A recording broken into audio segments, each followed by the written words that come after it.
Hi friends, welcome back to my channel. ఈరోజు నేను long frock మీద ఫ్యాబ్రిక్ పెయింటింగ్ చూపిస్తున్నానండి. ఫ్లవర్ షేడింగ్ అనమాట. ఇది ఫస్ట్ పింక్ కలర్ తీసుకుని సగం వరకు అట్లా వేసుకోవాలండి. ఒక ఫ్లవర్ ఆల్రెడీ వేసేసాను, మీకు మళ్ళీ కూడా చూపిస్తానండి. అయితే మధ్యలో కూడా అలా రేకులు విడివిడిగా మనకి సెపరేషన్ కోసం మధ్యలో అలా పింక్ వేసుకోవాలి. తర్వాత వైట్ తీసుకుని ఒక్కసారి బ్రష్ కలర్లో ముంచితే చాలండి, చుట్టూ వైట్ వేసేయచ్చు అనమాట. ఒక్కోసారి రెండోసారి కూడా కొంచెం డిప్ చేసుకోవచ్చు. ఒక్కసారికే వచ్చేస్తుందండి. అలా మిగతా ఖాళీలో అంతా కూడా వేసుకోవాలి. అయితే అండి నిలువు స్ట్రోక్స్ వచ్చేలాగే ఎక్కువగా వేసుకోవాలన్నమాట. ఇట్లా వేసుకున్న తర్వాత బ్రష్ని వాటర్లో కడిగేయాలండి.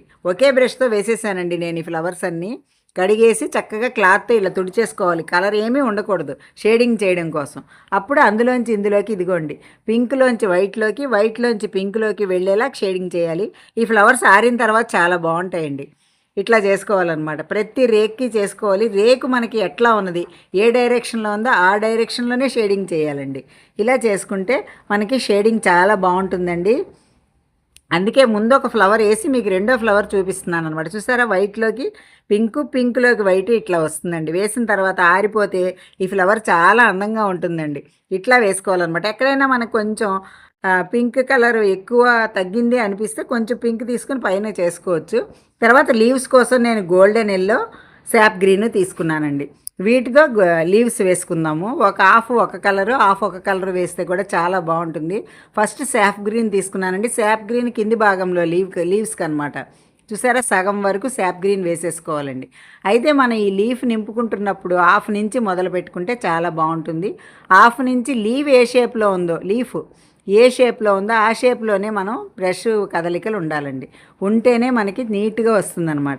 ఇట్లా శాప్ గ్రీన్తో సగం వరకు నింపేసుకున్న తర్వాత రెండో లీఫ్ కూడా ఎలా వేయాలో మీకు చూపిస్తానండి. ఇదిగోండి, హాఫ్ వరకు మనం అలా చేసుకుని మిగతా సగం ఇలా నింపుకోవాలి. అయితే ఆకులు వేసేటప్పుడు అండి మనకి చివర కోణం చక్కగా వస్తే మాత్రం చాలా బాగుంటుందండి. అందంగా కనిపిస్తుంది అనమాట డిజైన్. మనం అది మర్చిపోకూడదు. తర్వాత ఆకులు వేసేటప్పుడు ఇట్లా అండి ఒకేలాగా రావాలన్నమాట మనం బ్రష్ కదలికలు. అట్లా వేసుకుంటే చాలా బాగుంటుంది. చూసారా, గ్రీన్ వేసిన తర్వాత ఇప్పుడు శాప్ గ్రీన్ తీసుకున్నానండి. అంటే ఇట్లా వేస్తే బాగుంటుందని ఉద్దేశంతో నేను చేసిన పని అండి ఇది. ఒకవైపు ఏమో శాప్ గ్రీన్, ఒకవైపు గోల్డెన్ ఎల్లో. చూసారా, ఇది అది ఆఫ్ వేస్తున్నాను. దీనిలో ఈ నెల కూడా మీకు లాస్ట్లో చూద్దరు, కానీ అలా వేస్తే చాలా అందంగా ఉంటుందండి. మీరే అంటారు డిజైన్ బాగుందని. ఇలాగే రెండో అక్కి కూడా మనం ఎల్లో వేసేసుకోవాలండి. Golden yellow, SAAP green combination చాలా బాగుంటుంది. ఒక్కోసారి కొంచెం కలర్ ఇందులోకి వచ్చినా అసలు ఆ షేడింగ్ కూడా బాగుంటుందండి. కాకపోతే నేను కావాలని ఇట్లా వేసాను అనమాట, హాఫ్ వేసానండి. ఇలా చేస్తే ఆకులు కంప్లీట్ అయిపోతే ఇంకో రెండు ఆకులు కూడా కిందన ఉన్నాయండి, అవి కూడా చూద్దరు. కానీ ఇప్పుడు ఫ్లవర్ మధ్యలో ఎల్లో కలర్ అండి. సాధారణంగా ఫ్లవర్స్కి ఎల్లో ఉంటుంది. మనం ఇక్కడ ఎల్లో వాడాం కాబట్టి ఆ కలర్ కాంబినేషన్ చాలా బాగుంటుందండి. అలా చూసుకుని కూడా మనం వేసుకోవచ్చు అనమాట. అయితే వైట్ మీద ఫ్లవర్స్ మాత్రం చాలా అందంగా ఉంటాయండి, మనం ఏ కలర్తో వేసినా.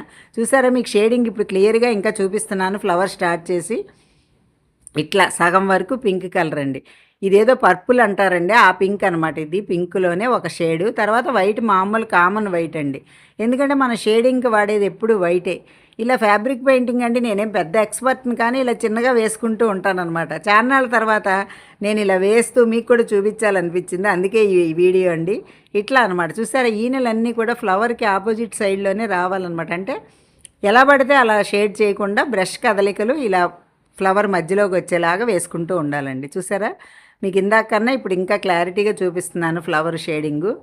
ఇట్లా పింక్ అండి, పింకే కాదండి, రెడ్ వేసుకున్న ఏ కలర్ డార్క్ కలర్ వేసినా వైట్తో షేడింగ్ చేస్తే దాని అందమే వేరండి. ఇట్లా వేసిన తర్వాత మధ్యలో ఒక్కసారి ముంచితే చాలండి, వైట్ అంతా ఒక్కసారిగా వచ్చేస్తుంది. చూసారు, అవి కూడా నేను నిలువుగానే వేస్తున్నాను, మీరు గమనిస్తున్నారో లేదో. తర్వాత బ్రష్ను వాటర్లో కడిగేసి శుభ్రంగా తుడిచేసుకోవాలండి. తుడుచుకుని కలర్ ఏమీ లేకుండా చూసుకుని అలా షేడ్ చేస్తే చాలా బాగుంటుందండి. ఈ ఫ్లవర్స్ అయితే చాలా బాగుంటాయి అన్నమాట, అందంగా ఉంటాయి. చూసారా, కొంత పింక్ అందులోకి వచ్చేసింది వైటు. అలాంటప్పుడు ఏం చేయాలంటే బాగా చివరికి వచ్చేసినప్పుడు మాత్రం కొంచెం పింక్ అక్కడ జస్ట్ లైట్గా ఇచ్చుకుంటే చాలా బాగుంటుంది అడుగు. చూసారా, అలా ఇచ్చాను కదా నేను. ఇచ్చిన తర్వాత సరిగ్గా రాలేదని మళ్ళీ చేస్తున్నాను. చూసారు, ఇలాంటివన్నీ కూడా మనం సరి చేసుకోవచ్చండి. ఇలాంటివి కూడా టిప్స్ అనమాట, చిన్న చిన్న టిప్స్. తర్వాత ఫ్లవర్ రేకులు వేరియేషన్ కోసం మధ్యలో ఆ పింక్తో చిన్న గీత అండి, అవుట్లైన్ వేసినట్టు ఉంటుంది అనమాట. తర్వాత ఈ లీఫ్ కూడా వేస్తున్నాను చూడండి. ఆల్రెడీ గ్రీన్ వేసాను, గ్రీన్ వేసింది మిస్ అయినట్టుంది క్లిప్. అంటే ఆల్రెడీ మీరు చూశారు కదా, అందుకనే ఎల్లో వేస్తున్నానండి. ఎల్లో వేసి ఈనెలు కూడా మీకు నేను చూపిస్తాను ఎలా వేశానన్నది. చాలా బావుంటుందండి. ఆ లాస్ట్‌కి వచ్చేసరికి డిజైన్ చాలా అందంగా వస్తుంది. అయితేనండి మీకో విషయం చెప్పనా? ఈ డిజైన్ నేను సొంతంగా గీసుకున్నానండి. లాంగ్ ఫ్రాక్ మీద వేయడం కోసం. ఎవరో అడిగారనమాట మా ఫ్రెండ్ వాళ్ళు. వాళ్ళకి వేయడం కోసం నేను లీఫు అసలు ఈ డిజైనే నేను సొంతంగా పెన్సిల్‌తో గీసుకున్నానండి. అయితే కొంచెం ఎక్స్‌పర్ట్‌లు ఇలా మనకు కొంచెం అంటే బ్రష్ కదలికలు వచ్చిన వాళ్ళకేంటంటే ఇలా ఫ్లాట్ బ్రష్‌తో ఈనెలు వేసేయొచ్చండి. కానీ రాని వాళ్ళు ఇదిగో 000 చాలా సన్నగా ఉంటుంది. ఈ బ్రష్ తీసుకుంటే మనకి సన్నగా వస్తాయండి ఈనెలు అవి వేసేటప్పుడు. 0 గాని, 000 గాని. 000 బాగా సన్నగా ఉంటుందండి. సన్నని గీతలు వేసేటప్పుడు చక్కగా ఉపయోగపడుతుంది. చూసారా శాప్ గ్రీన్‌తో నేను సన్నని గీతలు అవి వేస్తున్నాననమాట. ఇక్కడ నేను డిజైన్ వేసేటప్పుడు కొంచెం తేడా వచ్చిందండి. అందుకే చిన్న చిన్న గీతలు మీకు కనిపిస్తున్నాయి. అయితే కార్బన్‌తో వేస్తే ఇలా డిజైన్‌లు కనపడతాయండి. ప్రింట్ వేస్తారు చూసారా? ఆ టైప్ అయితే మనకి ఇంత ఇదిగా కనిపించవు. బావుంటుందండి. అదే బావుంటుంది. కాకపోతే నాకు ఆ ప్రింట్ వేయడం నేను ఇంతవరకు నేర్చుకోలేదండి. అందుకని ఎప్పుడు కార్బన్‌తోనే వేసేస్తూ ఉంటాను. ప్రింట్ ఎవరితోనో వేయిస్తూ ఉంటాననమాట. చూసారా ఫ్లవర్స్ ఎంత అందంగా ఉన్నాయో?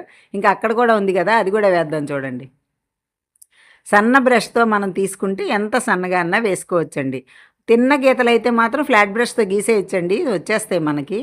కొంచెం బ్రష్ తిప్పడం అంటూ వస్తే చాలండి వచ్చేస్తాయనమాట. చూసారా ఇప్పుడు మనం ఫ్లవర్ మధ్యలోవి ఈనెలు ఇవన్నీ వేద్దాం. అది కూడా 000 బ్రష్‌తోనే వేసుకోవచ్చండి. అదిగో చూసారా దాంతో ఈనెలనమాట. యెల్లో మీద గ్రీన్ అండి. గ్రీన్ మీద యెల్లో వేస్తాననమాట. చూసారా ఫస్ట్ గ్రీన్‌వన్నీ వేసేస్తున్నాను. ఒకసారి బ్రష్ మనం ఒక కలర్ తీసుకుంటే ఆ కలర్‌కి సంబంధించినవన్నీ వేసేసుకున్నాం అనుకోండి చాలా ఈజీగా ఉంటుందండి. అందుకని చెప్పని ఒకసారి ఇట్లా వేసేసాననమాట అన్నీ కూడా. ఫస్ట్ యెల్లో మీద గ్రీన్ వేసేస్తున్నాను చూసారా? ఇట్లా. కొంచెం అండి లావొచ్చినా, సన్నం పెయింటింగ్‌లో మనకి అవన్నీ కలిసిపోతాయండి. పెద్దగా ఏం కనిపించదు. పెద్ద తేడా అనిపించదు. డిజైన్ మొత్తం మీద మనకి కలిసొస్తుంది. అదే ఎంబ్రాయిడరీ వర్క్ అనుకోండి అన్నీ ఈక్వల్‌గా రావాలి. అంటే అలాగే స్టిచ్ చేస్తాం కాబట్టి అవి ఈక్వల్‌గానే వస్తాయనుకోండి. దానిలో ఏం ప్రాబ్లమ్ లేదు. అయితే చూసారా ఇప్పుడు గ్రీన్ మీద యెల్లో వేస్తున్నానండి. చూసారా ఇలా వేసినా కూడా మంచి అందం వచ్చిందండి ఆకులు. చాలా బాగున్నాయి. అసలు షేడింగ్ వచ్చినట్టే అనిపిస్తున్నాయి చూసారా? ఎంత బావుందో.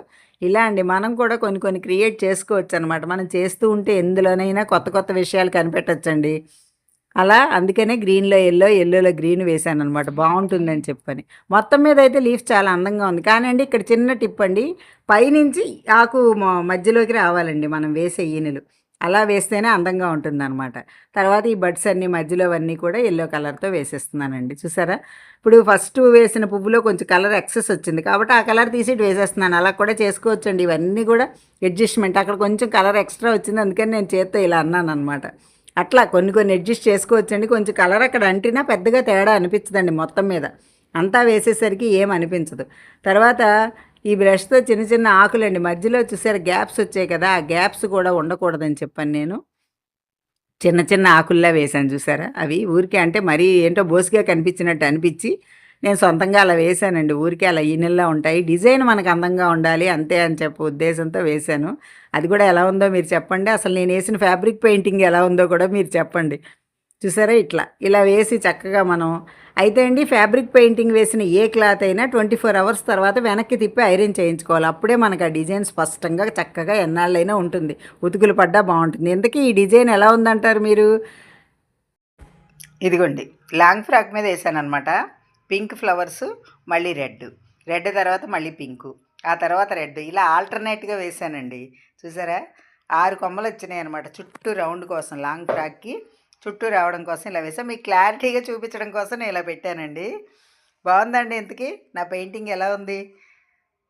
మీకు నచ్చిందా? నచ్చితే like, share and subscribe my channel. Thank you.